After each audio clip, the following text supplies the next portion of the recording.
pues para mí sería mucho más cómodo estar en este momento en la Plaza de Bolívar con mis amigos y amigas allá, pero la democracia implica una mayor pluralidad en las perspectivas y obviamente en un gobierno que no es solo para quienes me han ayudado, sino me han votado el pueblo colombiano, sectores muy pobres y esperanzados en este gobierno, y sino para todo el país, con su diversidad que todos sabemos es profunda, compleja y es su verdadera riqueza. Usualmente en estos eventos de diferentes gremios, etcétera, en campaña siempre nos invitan ustedes dirigentes políticos, etcétera, gobernantes obviamente. Se establece una especie de mecánica en la cual el político lo que busca es un aplauso. Él, ilusoriamente pensando que ese aplauso le puede significar dividendos políticos, sobre todo financieros, etcétera, en sus campañas, no digo personales, aunque algunos de esos sí. Y se establece una especie de diálogo hipócrita. Colombia indudablemente necesita de diálogo, eso lo hemos dicho una y otra vez y desde hace décadas, cuando algún maravilloso costeño Samario planteó el diálogo nacional para Colombia en el 82. Pero en general, digamos, la necesidad del diálogo es intrínseca de cualquier sociedad humana. Eso es una frase de Perogrullo. El ser humano es dialogante y punto. Todas esas perspectivas ideológicas, políticas, sobre todo de los últimos tiempos, que piensan un ser humano individual, aislado, en competencia, etcétera, pues están completamente errados. Nosotros estamos aquí simplemente porque nos hemos ayudado desde hace 1.000.000 de años. Y ayudado significa unos y otros y otras, y hablar. Y hablar ha sido el mecanismo fundamental de la civilización. Entonces aquí hay que hablar, pero con franqueza. Colombia necesita diálogo, pero no diálogos hipócritas, no diálogos tramposos, que es una modalidad de la política colombiana que se ha desarrollado tremendamente. No sé si qué tan específica de Colombia, eso algún sociólogo lo dirá algún día, alguna socióloga, pero el diálogo con trampa, decía Habermas, el diálogo con cálculo, pues no lleva sino la ausencia de la comunicación. Y por tanto, esgrimir los argumentos lo más francamente posible, a fondo, es lo único que permite encontrar puentes y con certeza encontrar las distancias, no de manera ilusoria, fantasmagórica, sino real, las que hay y las que no hay. Del discurso que acabo de escuchar, hay unas cosas en las que estoy de acuerdo, otras que no. Y voy a tratar de plantearlas con la mayor claridad posible, y por eso he venido, no por un aplauso, que ya digamos, no necesito tanto, sino para discutir las políticas públicas, las que no he podido tener y construir, y este es un tema de prensa incluso, y las que creo hay que construir. ¿Por qué no se han podido construir? Ese es un gran tema. Digamos que modelo en servicios públicos en general y en el servicio público de energía eléctrica en particular de Colombia, pues hace parte de un modelo mundial que se empieza a construir en los 80. Hoy es el dominante, es difícil encontrar excepciones. Modelo mercado le llaman, es las épocas del neoliberalismo, una creencia, porque no es una ciencia, eso sí hay que decirlo, es una creencia, tal como se cree en la Virgen María, o en Jesús, o en otros tipos de deidades en otras religiones, que el mercado nos lleva a la felicidad y al bienestar máximo, es para decirlo en términos de los economistas teóricos que escribieron esgrimen estas tesis. No voy a hablar de eso porque me llevaría mucho tiempo. Debería hablarse en la Facultad de Economía mucho y en los medios de comunicación. Es una tesis falsa hoy, completamente falsa, ideológica, no científica. Si vamos a la ciencia, el mercado nos lleva a la extinción de la humanidad, punto. Si vamos a la ciencia. Los medios obviamente no van a ir a esta ciencia, porque la ideología prima. La ideología es el mercado nos lleva al bienestar máximo.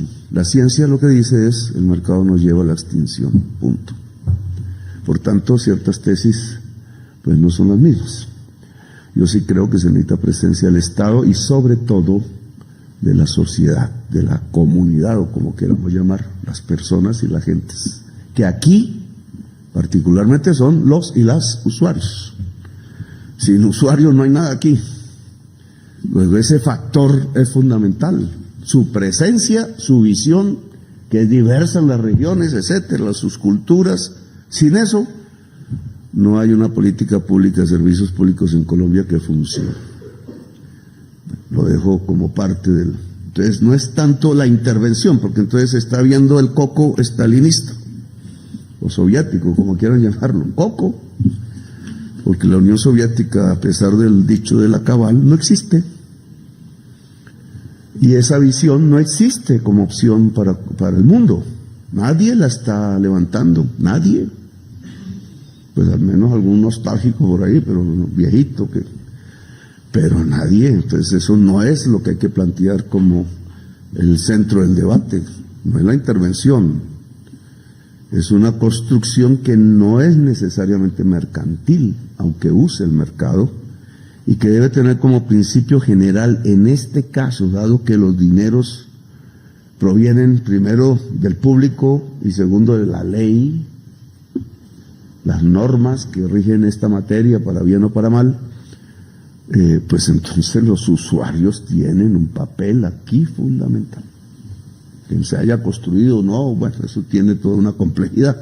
Conozco muy bien lo que sucede en La Guajira, por ejemplo. Se creó un mercado de la consulta, incluso con responsabilidad, con causa en el Estado y en los agentes privados del mercado, que no es, y que ahora nos está dificultando unos desarrollos que bien podríamos tener.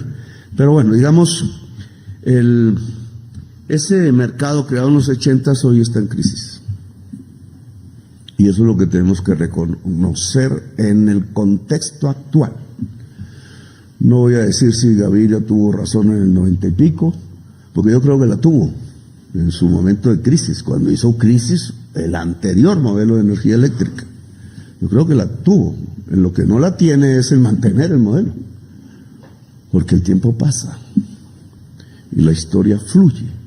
Y a veces nosotros como seres humanos estamos acostumbrados a quedarnos con lo que hicimos y como los pescaditos de oro, nos va ensimismando en una realidad que ya no es. Hoy hay otra realidad. El político y la política y la sociedad tienen que ir aprendiendo de esos cambios, porque si no, los errores pueden ser inmensos. Y ustedes tienen razón cuando tú, Natalia, cuando explicas que hay pero que no es una frase más, es el determinante del nuevo modelo.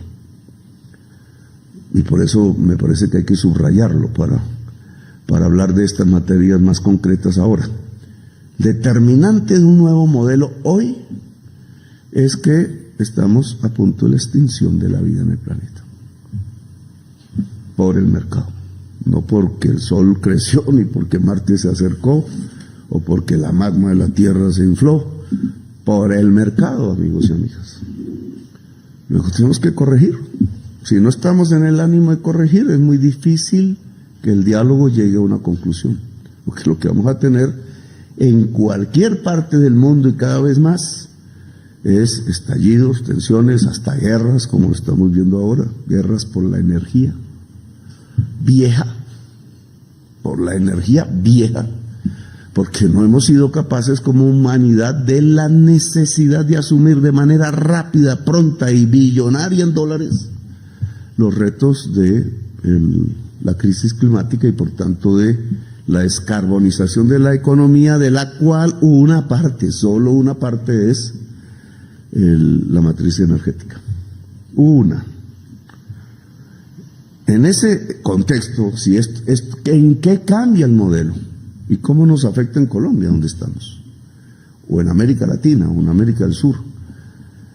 Yo creo que aquí, si queremos seguir hablando un poco del contexto, antes de entrar en materia de la política pública concreta en Colombia, podríamos tener unos datos que me parecen claves. Yo hablé hace poquito con la asociación en términos de energía eléctrica de los países de América Latina, que se llama OLADE, el señor que dirige eso y otros que me pasaron unos datos que no conocía, entonces tengo que transmitirlos.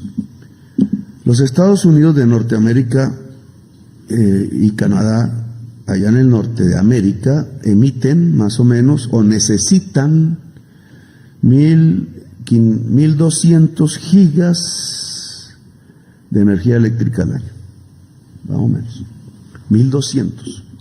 Son los grandes emisores de CO2 del mundo con China, responsables de la mayor acumulación y segundo lugar en las emisiones actuales, porque China le ha ganado. Emisiones, que es el flujo, y el stock, que es el problema. El flujo alimenta el problema.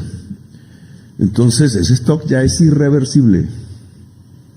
O sea, los daños hechos en los 2 últimos siglos en la atmósfera son irreversibles. No vamos a volver atrás. Aquí lo que se trata es que no siga avanzando, es decir, que el flujo se detenga. Y entonces, 1.200 gigas y de allí un flujo de CO2, porque no es una emisión limpia en su mayor parte. Y América Latina, sobre todo América del Sur, según este estudio de los señores que comento, tiene un potencial de 1.500 gigas de energía limpia al año. Ya, ese es un contexto que nos lleva a un mundo de acción privada y pública y social también. Entonces, lo que están diciendo estas cifras, ni más ni menos, el tema que debería decir en el discurso de la ONU, entre otras cosas, Laura, lo que me anote, es que si la potencia la volviéramos acto, Aristóteles, ¿cómo se vuelve la potencia acto? Pues con dinero, con decisión. Pues sin decisión, pues el dinero queda guardado.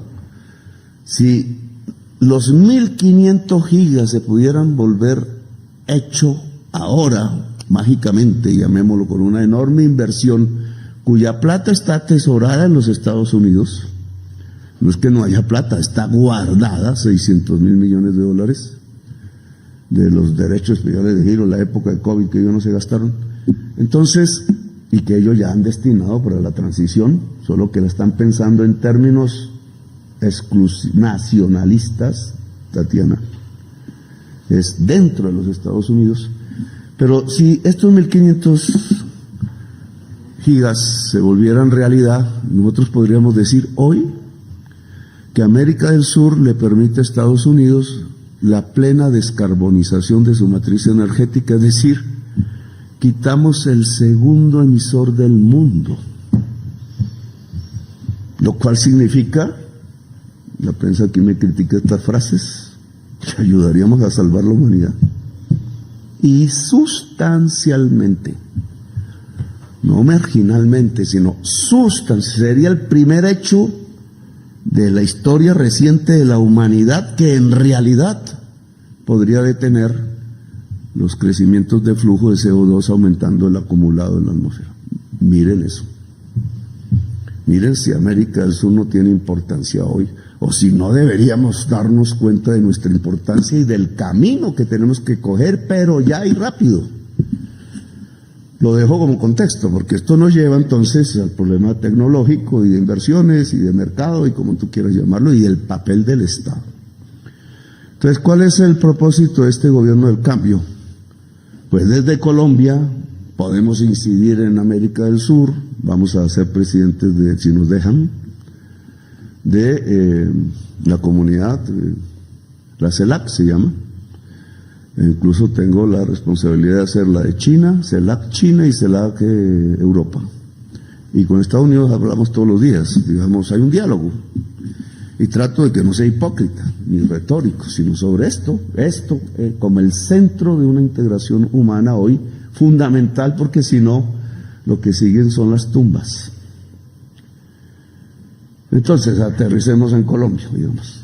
Si eso lo planteamos para el mundo, para América del Sur, y lo planteamos en el programa de gobierno, y lo votó el pueblo colombiano, entonces, ¿qué tenemos que hacer?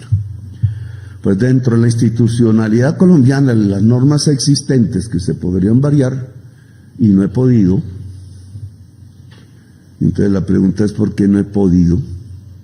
Si uno se lea la Constitución y va a las funciones del presidente, y hay un chorrero ahí de letras, encuentra una, es el control, supervisión y dirección de los servicios públicos en Colombia.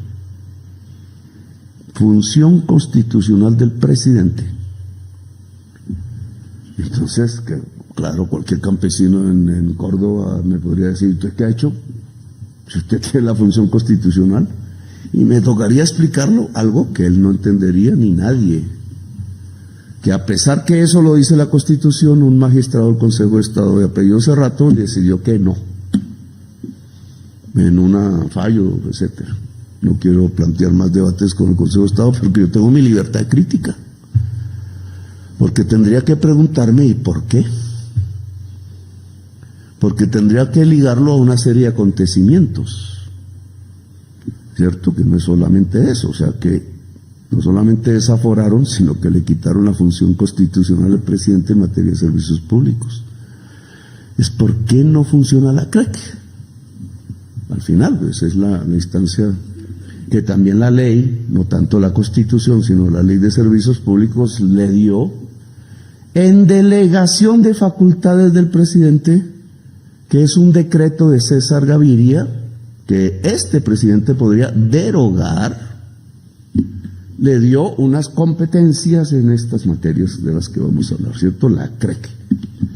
Pero ¿qué pasa con la CREC y por qué esas dificultades que vemos que no comenzaron en mi gobierno, pero que tengo que asumir como presidente, obviamente? ¿Qué le pasa a la CREC? ¿Por qué no puede asumir, dado que el presidente como que no lo dejan, las funciones que el presidente tiene y que ella misma por ley tiene? ¿Qué le pasa a la CREC? Y este es un tema de política pública y de discusión con ustedes y con la sociedad colombiana, porque de acuerdo a las normas constitucionales e incluso a la ley 142 que yo quiero reformar, y que es el Congreso que dispone, es que la CREC debe, en mercados que no son de competencia, ¿cierto?, simular que existiera la competencia. Porque se supone, de acuerdo a teorías económicas, que la competencia le permite al usuario y a la usuaria recibir las eficiencias, es decir, reducir el precio. En el capitalismo, y es la realidad del capitalismo, lo que no hay es una línea ascendiente de precios relativos, lo que hay es una caída de precios permanentes. Esa es la historia del capitalismo en 2-3 siglos. Siempre cae el precio. ¿Por qué? Porque cada vez hay más productividad. O si quieren ponerle la palabra, eficiencia. Porque un televisor ahí todo, de esos que a mí me gustan, que me critican, de esos que hay ahora, es más barato que el viejo televisor de tubo, como que fue el primero que yo vi en televisión, los Beatles. Más barato hoy, de acuerdo al salario de una vez. Su precio relativo, antes tener un televisor era un lujo, yo tenía que ver el televisor donde mi tía. Pero hoy, pues, prácticamente en cualquier casa hay un televisor. Eso significa que el televisor cayó en su precio relativo frente al salario o al ingreso. ¿Y qué lo hizo caer? Pues productividad. La productividad. ¿La productividad qué es? El saber articulado, el saber humano articulado a la producción. Bueno, y aquí entonces, ¿por qué no? Entonces preguntémosle a la CREC en general, como institución, no individualicémosla. La CREC ha sido capaz desde que se creó de transmitir la eficiencia a los usuarios de Colombia y usuarias. que se supone que es su función, y que va a través de una forma, de unas matemáticas. Bueno, después hablo de las matemáticas. La respuesta, amigos y amigas, es que no. Desde que se creó en el 92, creo, 93. No. Esa es una institución que, de acuerdo a cómo fue fundada, no sirve. No sirve. Ahora, ¿para qué ha servido entonces en su historia? Para acomodar unas fórmulas que, cuando usted mira sumatoria de I hasta no sé qué, sumatoria de J hasta 0, sumatoria baja, no la entiende sino el que sabe matemáticas. Que si un matemático decide volverlo lenguaje popular para que el usuario y la usuaria entiendan qué están haciendo con su dinero, pues la entiende sin las sumatorias, pues las sumatorias son una forma ideológica de esconder la realidad. Es una ideología. Las matemáticas también pueden ser instrumento de la ideología y no de la ciencia. Cuando uno va al desguace y lo pone en lenguaje común y no se va por la ideología, las fórmulas matemáticas que expresan tarifas han beneficiado rentísticamente sectores del mercado de la energía eléctrica en Colombia desde hace décadas, y en contra de todos los usuarios y usuarias de Colombia, entre los cuales se encuentra no solamente el hogar, sino la economía productiva del país, es decir, la posibilidad del desarrollo y la riqueza nacional, porque la riqueza nacional es la producción nacional. Ese es, digamos, ¿Por qué la CREC ha sido así? Porque la ley que la configuró, las formas de configuración de la CREC legales, hacen que, si tiene que asistir, y ese es mi problema diario, si solo la pueden integrar quienes hayan tenido 6 años de experiencia en cargos directivos en el sector eléctrico, más una serie de sus normas académicas, etcétera, pues ahí no entran sino los que ya han estado en los sectores privados de la energía eléctrica de Colombia. Ahí no entran los usuarios, que deberían. No que esto es una democracia participativa, y es que el usuario no tiene nada que decir. No entran. El Estado sí, pero el Estado de una manera impotente. Eso no sirve, amigos. Eso le sirve, pues, cuando hace un empresario sus cálculos y se mete a esto, pues sí, pues hágame el favor. Muévame la fórmula de distribución un poquito. Permítame, como hizo Duque, cambiar la prohibición de transferir las pérdidas al precio, y lo podemos transferir. Y entonces los usuarios de la costa atlántica se ahorcaron.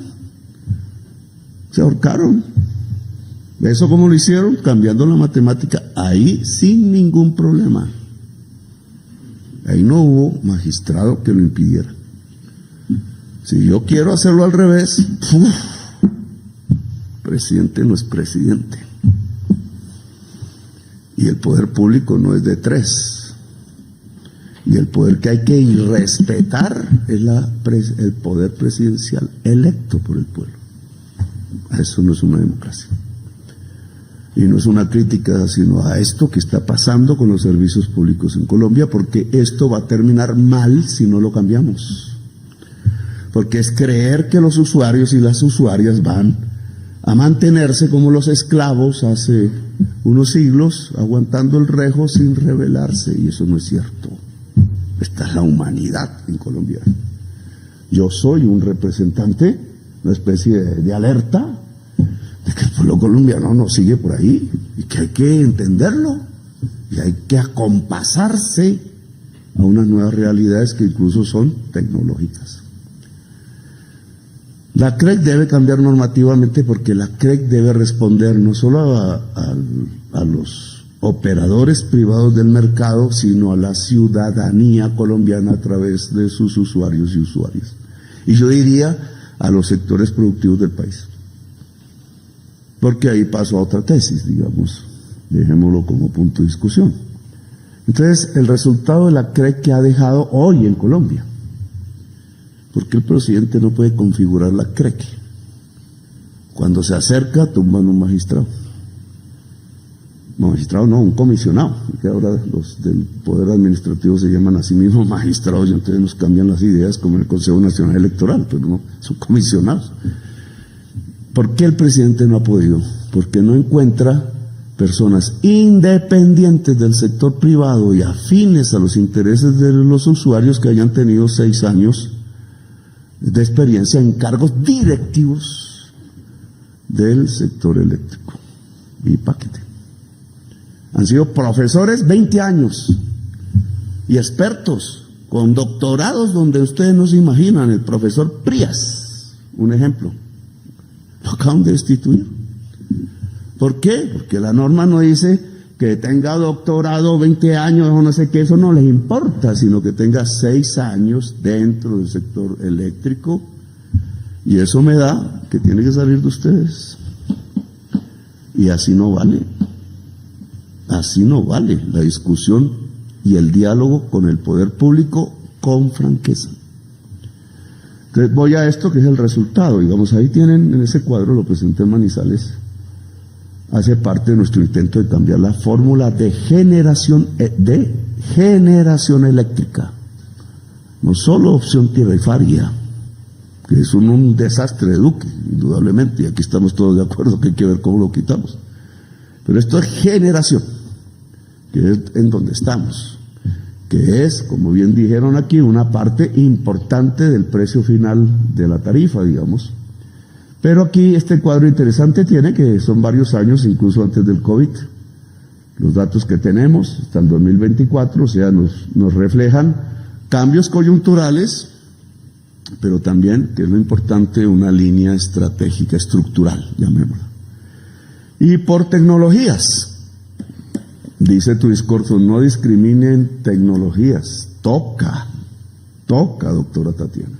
El mundo de hoy es obligatorio, o si no morimos como especie, es obligatorio discriminar las tecnologías. Eso es la orden de Naciones Unidas. Eso es el resultado de la COP, no me acuerdo el número 15 de París. Para donde vayas, ahora nos toca ir a Nueva York. Eso es lo que se va a decir en el mundo. Las guerras nos están impidiendo, los bombardeos a los niños en Gaza nos están impidiendo mirar esto, que debería ser el principal problema de discusión de la humanidad, pero este es el principal problema de la humanidad. Discriminar las tecnologías, porque hay unas que ya no nos sirven. ¿Por qué no nos sirven? Porque se emite CO2 a la atmósfera y el flujo aumenta. Así de simple. Y si el flujo aumenta, aquí no se mueren solamente los pollos o los delfines rosados en el Amazonas. Ingenuo el que está pensando que la muerte de centenares de delfines rosados en el Amazonas no significa algo, un accidente. Se calentó el agua porque sí, se está quemando la selva amazónica porque sí. Miren solo ese detalle de hoy. Mis amigos de la prensa, no es que el gobierno no hace nada contra los... Se está quemando la selva amazónica. Los gobiernos todos juntos no tenemos cómo apagarla. La humanidad no tiene cómo apagar que la mayor esponja de absorción de CO2 que teníamos está muriendo. Y no solo en Colombia, en Venezuela, en Brasil, que es la mayor parte, en Bolivia, en Perú, llegando al Paraguay, hermanos, cojan la foto satelital y queda uno asustado. Es un solo incendio. Y ustedes saben que la ciencia ha dicho que si la selva amazónica se quema por el calentamiento de la superficie de la atmósfera, es un punto de no retorno. Es decir, que hagamos lo que hagamos ya, vamos al cementerio como especie. Entonces, no hay que discriminar tecnologías, toca hacerla ya y rápido, porque no tenemos tiempo. Ese simple quema de la selva amazónica, que ojalá pueda detenerse y reconstituirse por así sea una década, nos da una década para hacer los cambios. Si no, se acabó. Caput, como dicen. Hay puntos de no retorno. La selva amazónica es uno. La detención de la corriente del Golfo es otra. Inglaterra se vuelve Canadá helada, o el derretimiento de Groenlandia y Antártida son los puntos de no retorno. Ahí ya no hay nada que hacer y es lo que estamos viendo ya hoy. Entonces, ¿cómo que no discriminar, doctora? Toca. Ahora, ¿cómo? Entonces viene la política pública. ¿Qué vemos ahí entonces? Yo miro dos grandes grupos. Ahí está mirando costo, ¿cierto? Kilovatio hora, que ustedes están acostumbrados a eso. A 1000 llega por allá en el 2000. Hoy ni miro, porque el kilovatio hora es manipulable por un actor del mercado. No es competencia perfecta, es decir, la CREC fracasó. Todo lo hizo para que un grupo pudiera manipular el precio del mercado, que es el kilovatio hora. No les gusta a ustedes que yo lo diga, pero lo digo, porque es el diálogo franco. Ahí encuentran en todo el año 2023, año de mi gobierno, arriba. ¿Cuál? ¿Todos? No. Una tecnología. Por eso yo tengo que discriminarla. Una tecnología que si miran, en general, si yo cojo gas, el amarillo, gas, el tiempo me levanta cada vez que hablo del gas, y yo sé por qué, pero si miro gas, que lo estamos viendo ahí, y si miro la azul, ¿cierto? La azul clarita, que es ACPM, petróleo, petróleo rojo. Entonces ya tengo las explicaciones del por qué tan altas tarifas, desde el punto de vista de la generación, no exclusivamente. Ahí están, gas y ACPM. Por encima, 3 veces más que lo que me da las tecnologías más baratas.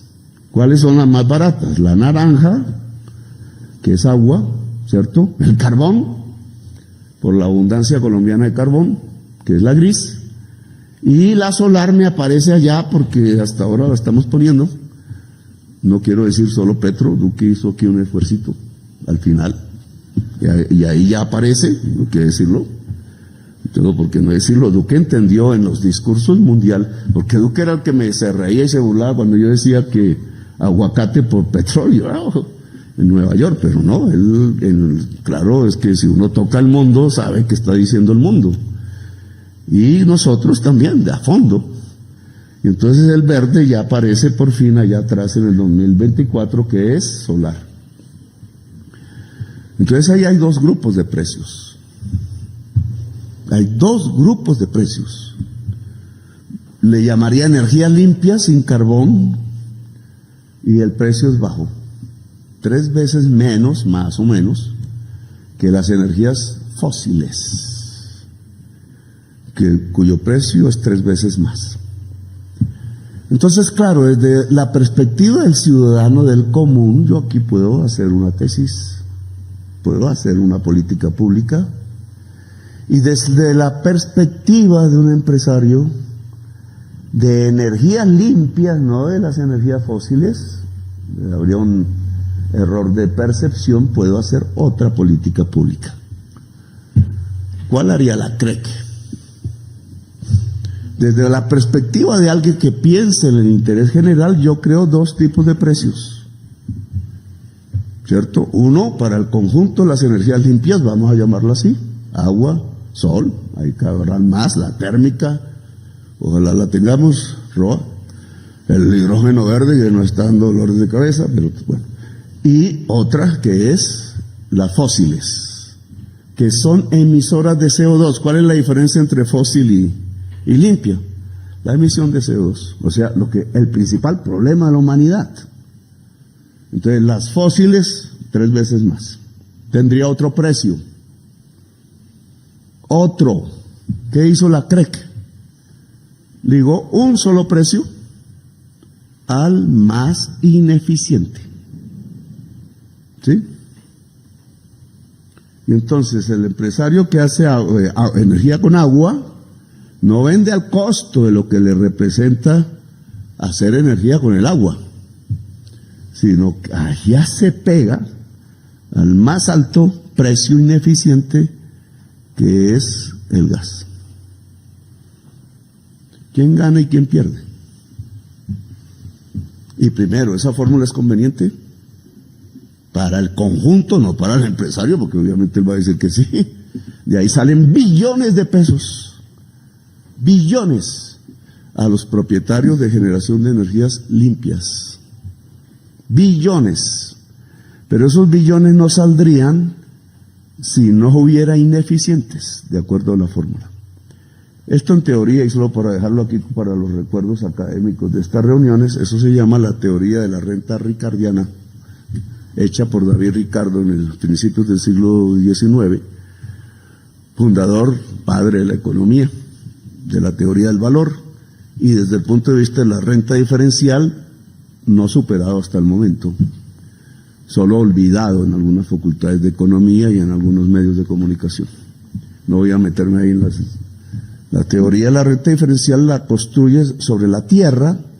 Él sabe que la tierra, en la medida que crece la población, va a ser cada vez más escasa y de menor calidad. Y entonces dice, ¿cómo se alimenta la población entonces? Pues el precio lo tiene que poner los productos alimenticios trabajados con mucho más trabajo en la tierra menos fértil y más escasa, porque si no una parte de la humanidad se queda sin comida. Punto. Entonces el precio del producto lo coloca el más ineficiente. Se genera lo que él llama la renta diferencial, porque al venderse el producto por el más ineficiente, que tendría apenas una escasa ganancia o ninguna, el más eficiente, cerca de la ciudad, con la tierra más fértil, pues coge todo ese diferencial entre su costo y el precio, y eso se llama renta. En los países capitalistas, a esa renta se le pone un impuesto, porque no es producto del trabajo, es producto de una circunstancia ajena, que es natural, en este caso la calidad de la tierra. Le ponen un impuesto. En Estados Unidos, el país del capitalismo mundial, no es posible capturar rentas. Se vuelven sociales, se vuelven impuestos, se vuelven obras públicas, se vuelven las famosas autopistas que a tanto les gusta, etc. Aquí no. En Colombia no, porque había una cooptación de intereses privados sobre las instituciones públicas, en este caso la CREC. Entonces su fórmula permite la captura de la renta y su apropiación privada. Y por eso cualquier balance que la superintendencia quisiera, que le he pedido que lo haga, presentar a la opinión pública sobre utilidades, asustaría a toda la ciudadanía. Anualmente son billones transferidos, eso es una renta, de la riqueza nacional, le hace producción, del hogar colombiano, pobre o rico, hacia este sistema en virtud de una fórmula tarifaria. Eso lo quiero cambiar yo. Esa fórmula la quiero cambiar yo. Llevo luchando 2 años y no he podido, incluido que me quitaron mis funciones constitucionales sobre los servicios públicos. Yo les propongo, hagámoslo de común acuerdo. Y entonces, ¿qué les propongo? Estoy abierto a discusiones, obviamente, no me siento infalible. 2 grupos de precios. Los de la energía limpia, que es barata y abundante, Tatiana lo ha dicho, y abundante, o sea, la más, y debe ser cada vez más, hasta ser el 100%. Ahora termino con eso.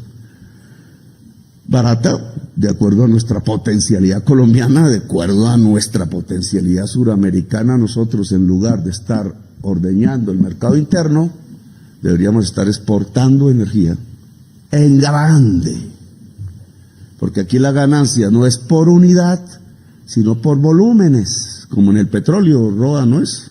Por volúmenes.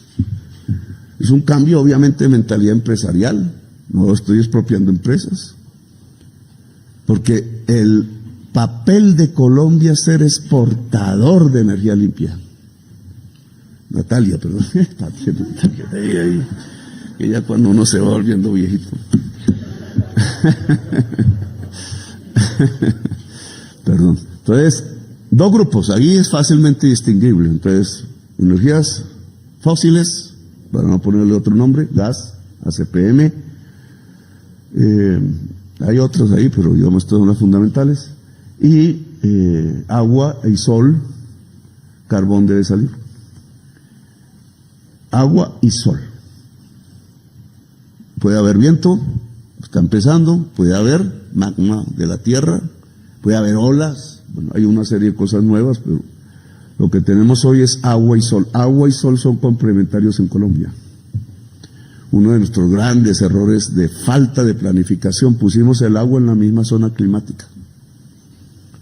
Paisas, bogotanos, más o menos, santanderianos recientemente, y ahora se metió el Quimbo, pero es la misma zona climática. Entonces se seca uno, se secaron todos, es lo que estamos viendo hoy, y nos fregamos, hasta para el agua potable como está ocurriendo en Bogotá.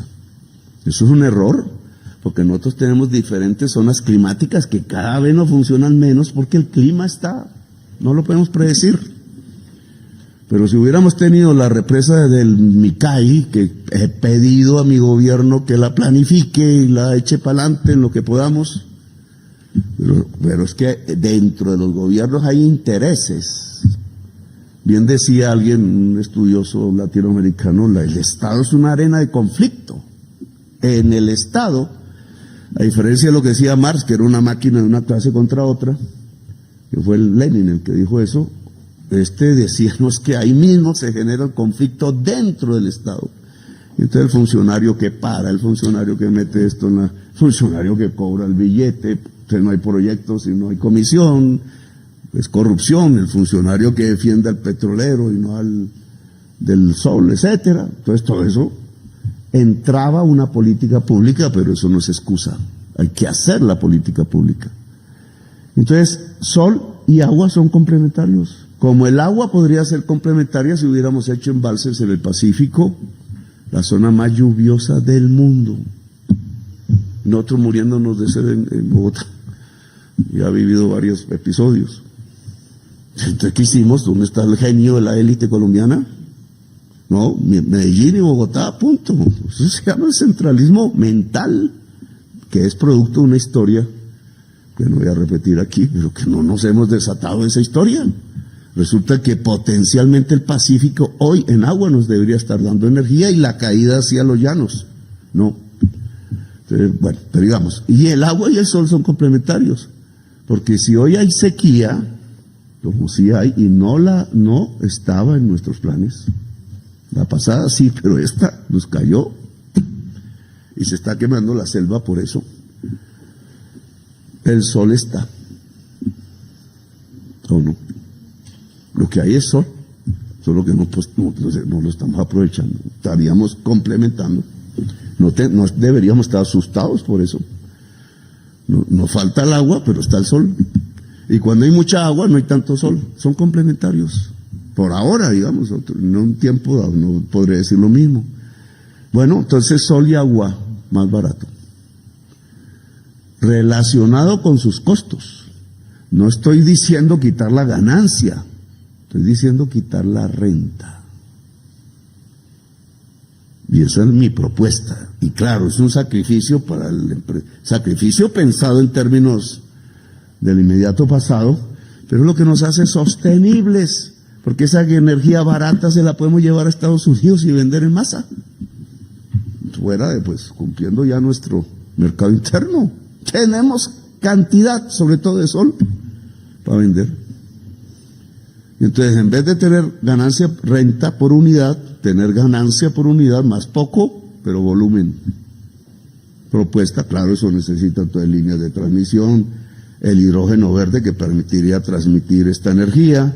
Eso necesita que mi proyecto con Emiratos Árabes Unidos se vuelva realidad, ¿cierto? Porque ese proyecto en la fase final, ¿qué es el proyecto? Un data center, mega data center que nos haga corazón de la inteligencia artificial en toda América Latina, aprovechando nuestra misma posición como cuando el Canal de Panamá y esperando que no pase lo mismo que el Canal de Panamá. Y entonces, ¿cuánto demanda un mega data center? Que pienso que sea en Barranquilla, y tenemos ya los lotes y el acuerdo a punto de firmar. Espero que mi amigo Char ayude. ¿Cuánto energía necesita? Roa, ¿cuánto? 20 gigas. 20 gigas, o sea, todo lo que producimos de energía hoy. Y tiene que ser limpia, porque Si le metemos a eso el gas y la CPM, matamos a la humanidad. Y entonces no es un negocio.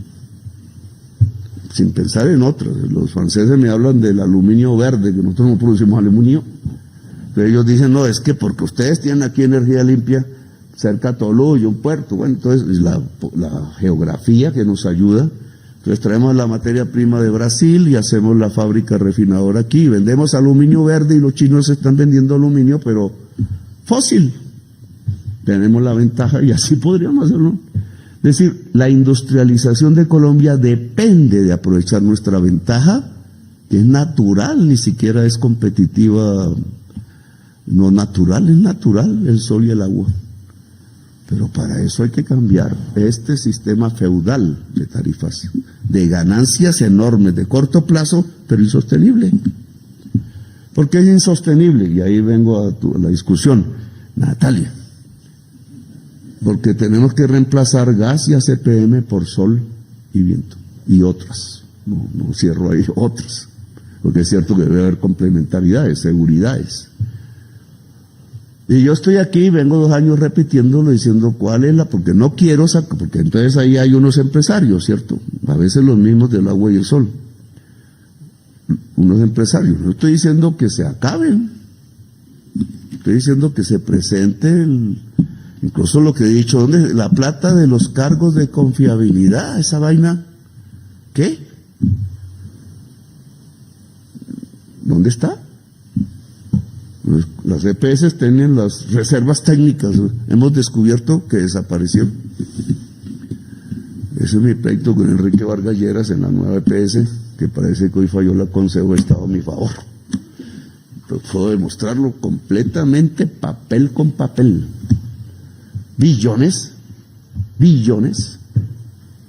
Y entonces, ¿qué? Los cargos de confiabilidad no nos deberían servir hoy para darle confiabilidad al sistema, que la confiabilidad hoy, no antes, es que sea de energías limpias. Y no tenemos ahí una base, pues hay que hacer otras cosas, pues lo hacemos. Tú hablas de los impuestos, y tienes razón, la reforma tributaria Ocampo, que es la mía, castigó las energías limpias, una tontería. En este momento, ¿no? Una tontería. Por eso presentamos una ley de financiación que la prensa dice que es tributaria y no es tributaria, porque tiene, sí, unos recaudos. ¿Dónde los recaudos deberían ser? En el carbón y en el petróleo. ¿Y por qué entonces con eso sí podemos bajarle el impuesto a todas las empresas de Colombia, que es lo que estamos proponiendo? Para ganar más competitividad, hacer más barata la empresa. Y entonces en el Congreso dicen que no, y empieza uno a ver a la Andy diciendo que no, que es mi vecino aquí al frente en este momento. No, entonces no están defendiendo las empresas. El socialista es el que está defendiendo la empresa privada en Colombia. Paradoja. Si estamos presentando un proyecto de bajar el impuesto de renta del 35 al 27 en las pequeñas empresas y al 30, 32 en las demás, excepto petróleo y carbón. ¿Por qué? Porque hay que desestimular unas y estimular otras para vivir. No es para más, para vivir. Entonces, en este terreno concreto, los dueños de los empresarios del gas y del ACPM, de esas termos, cambiémoslas ya. Necesitamos variar los impuestos, pues obviamente tengo que hablar con el Congreso, pues la ley de financiamiento tiene eso. Bueno, pueden ustedes decir que no sirve o que hay que hacer de otro, bueno, hagámoslo. Pero ahí está en el Congreso, ustedes no lo quieren aprobar cuando está ahí. El paso de los transportes particulares y públicos a la electricidad, ahí está, entonces no aumentamos el mercado. Bueno, sin hablar y la posibilidad de exportar, que es donde yo veo el futuro de Colombia, fuera de su agroindustria y de otras cosas. 2 tipos de precios, cambiar la fórmula. Eso significa acabar la renta ricardiana en la tarifa y volverla, como ordena la ley, tarifas representativas de una simulación de competencia. Claro, entre más oferta, y estoy completamente seguro de eso, y ustedes tienen razón ahí, Natalia, en su discurso, tiene que haber muchísima más oferta de energía, y no solo para el mercado interno de Colombia. Yo, el gobierno de Panamá no me quiere mucho, pero hagamos la interconexión que está ahí guardada en un escritorio, en ISA. Y no solo una línea, pues ahora las líneas son más potentes, los 5 o 6, porque esa es la energía que va a ir por cable a Estados Unidos, a toda Centroamérica. Entonces, ¿nosotros qué hacemos? Limitando la oferta para defender un precio de monopolio, que en este caso es de oligopolio. ¿Qué estamos haciendo? Entonces restrinjan y restrinjan, y díganle no a proyectos, y los proyectos quedan en manos de los corruptos, y entonces las consultas no se vuelven transparentes. Todo entra en una degeneración que no debe ser. ¿Por qué la autogeneración no es libre en Colombia? Miren que un socialista le está diciendo libertad de mercado. ¿Por qué el autogenerador tiene que pedir permiso? Si es limpio, ¿no? Si es energía limpia. ¿Por qué? El chiquito, el de una casa pobre por allá en La Guajira, una ranchería, o el gran empresario que decide montar el megaproyecto, el data center, ¿por qué no puede hacerlo? Pues algunas cosas ambientales, obviamente, pero ¿por qué tiene que pedir permiso al Estado para poner la autogeneración de su casa o de su empresa? Yo la libero. Para mí, una de las cosas que debía haber salido de la CREC ya, y me autocritico porque no sale. Yo he visto resoluciones que duran 6 meses guardadas. Eso no es por pereza, eso es porque a alguien le interesa que no salga. La autogeneración debe ser de libre iniciativa en Colombia, con alguna restricción ambiental para no caer en pendejadas de poner donde no es, o poner un techo donde el edificio se va a caer, cosas de esas, pero debe ser, y el mercado cambia. Obviamente estoy hablando que estamos entrando a una nueva fase del mercado donde los operadores tienen que cambiar la postura para liberar esto, para liberarlo y no amarrarlo como hasta ahora está. Ahora, significa entonces que los empresarios de ACPM y gas en las termos pues pasen a energías limpias. Así de simple. Que Ecopetrol pase a energías limpias. Deje de mandar gas, que es el mayor demandador de gas y es del Estado, pues mayoritariamente. Por ahí empieza el ejemplo. Ya debería haber 0 demanda de gas de Ecopetrol. Y toda esa teoría que nos vamos a quedar sin gas, que es ideología, es que tenemos que salir de ahí. Y tenemos que salir del carbón. Ya vivimos 50 años del carbón. Se acabó. No nos compran carbón. El escándalo de Israel de que impedí que... Sí, pues no nos compran carbón. Miren las cuentas nacionales, la crisis presupuestal tiene que ver con eso, que ya lo habíamos anunciado. Lo que pasa es que nos estamos demorando en la transición, en salir de ahí rápido y entrar al nuevo mundo. El nuevo mundo es una oportunidad para Colombia si llega antes que la química de la atmósfera nos acabe.